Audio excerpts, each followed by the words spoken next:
that leaves us, of course, and leads us right into Ironheart. Even as Marvel's turning down the tap, Ironheart remains. Means, what do you think?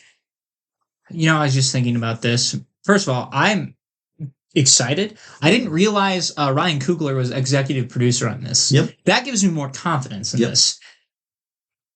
It's interesting because it's almost like it's getting the vibe that it's reverse Tony Stark. In the sense of, how Tony was originally into weapons and selling weapons, and then he gets blown up and he's like, never again. She seems like she's willing, in this trailer anyways, she's trying to get funded and trying to get her stuff off the ground. And she's legitimately considering financing in ways that may not be above board. And so, and to me, that's where it's like the reverse of Tony, in the sense of like, Tony changed his ways for the better. She's considering changing her ways for the worse. If in the end, it's going to go her way for the better. And it'll be interesting to see if she actually takes a shortcut or two, which might be, she might. From that trailer, we don't know. I am jacked up for the hood.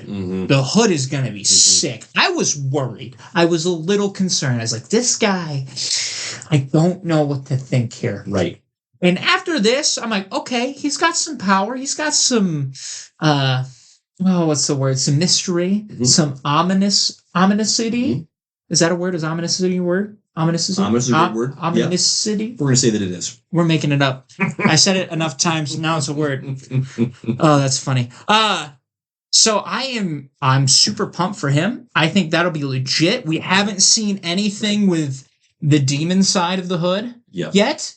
And we haven't seen anything magical in that sense. You did see the gun bullet bend. And you're like, oh, this is a tease. I like it. So all my one request, do not kill him.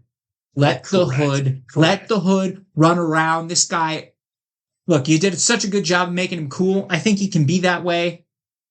I'd love to see him up against Kingpin or working with Kingpin or whatever you need to do. I feel like that fits too well. Right. I am excited to get Iron Man armor on the screen. I know it's not Iron Man, but at least she has her own style.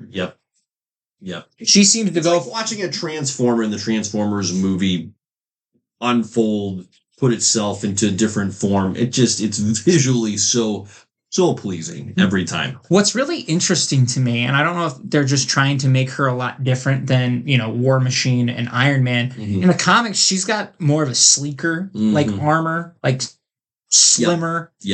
And, you have the Iron Man, and the War Machine usually tends to be the bulkier one. They're making her suits bulky.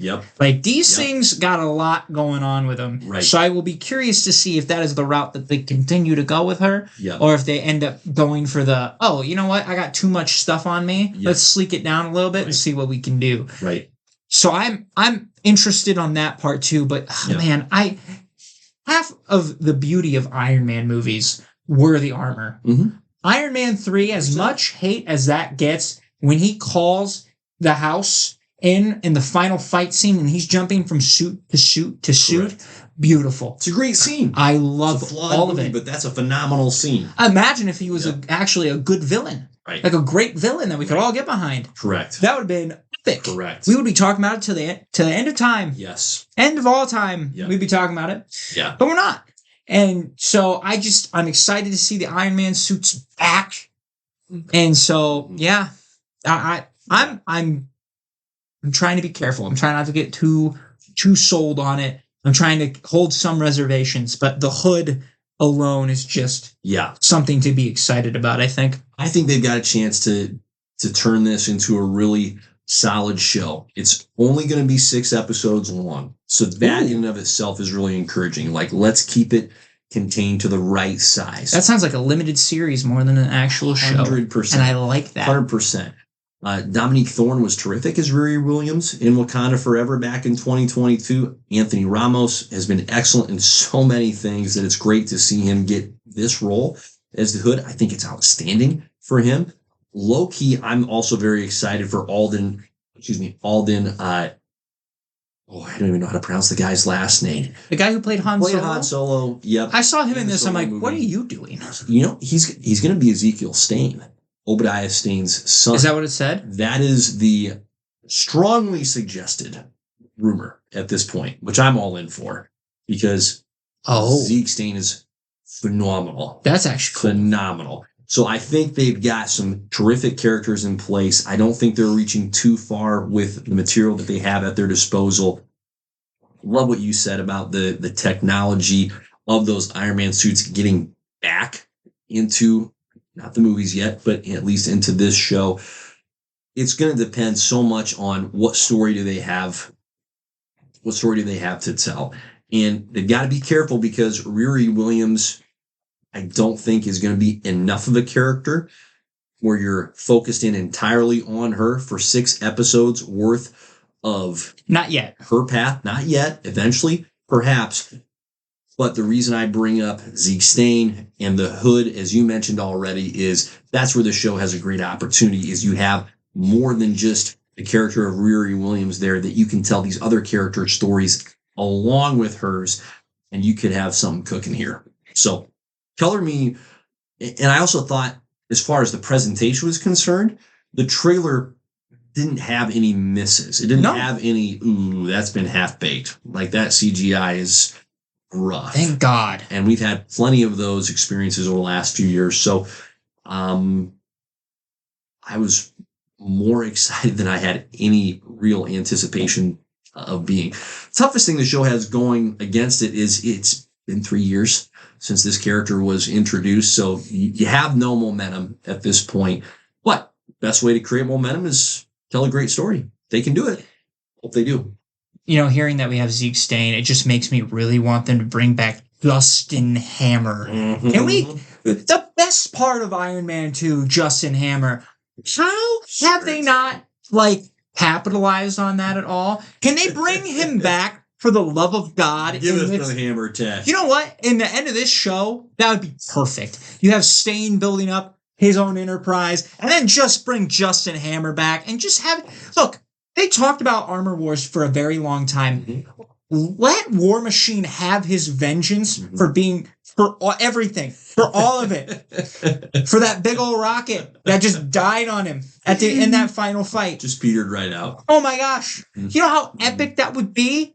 That's what it feels like, because they're building into Armor Wars, which that's canceled, right? Is that no longer a thing, or has that been postponed, or what's going on with Armor Wars? It's been indefinitely postponed. Yeah, so we don't know. Justin Hammer needs to be back for that, whatever that thing is. And if you're building up Zeke Stain and you're building up Riri Williams, I would like to see her with Rhodey. I think that's huge. Yep. I would just ignore the whole Rhodey has been locked away in Secret Invasion for however long he was. Pretend that show didn't exist. Yep, ignore that. And just let it ride. Because that might actually have some energy to it. Yep. And then I say all this, and guess what? Reboot. So what do I know? Sam Rockwell's infinitely entertaining. He does not get enough credit for that role, and it bothers me. Because he tried out for Tony Stark first, and he didn't get it. He lost to RDJ, and then he found out the second one was coming out, or they announced the second one was coming out, and somebody reached out to him, or vice versa, and he's like, I want to be in it. Yep. And so he gets to be Justin Hammer. He was a great character. He played the role extraordinarily well. Again, in a flawed movie. But he was not a problem with that movie. He was one of the best parts about it. He was so good. He's the best villain. I wish they would have focused on him over Whiplash. Yeah, oh, jeez. Whiplash, Whiplash had potential. But they just... Yep. It should have been Hammer, man. Yeah. It should have been. I would have watched Tony and Hammer go at it back and forth till the end of time. That's such a missed opportunity. How do you not bring him back for Iron Man 3 and you bring in freaking Killian? Yep. I love Iron Man so much. I know.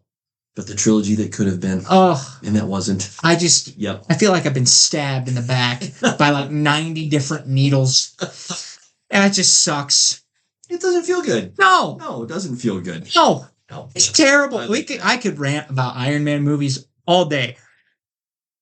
All day. Maybe we should Don't even get me started on the Mandarin. Well, I think last thing I'll say with Ironheart is I think they're timing the rollout of the marketing well, because June 24th is release date of the first episode. So we're just a few weeks out. Oh, wow. And I'm glad that they didn't start rolling promotional material out earlier. I think it just would have gotten lost in the malaise of all the Lilo and Stitch marketing, all the Mission Impossible marketing. This feels like a nice timing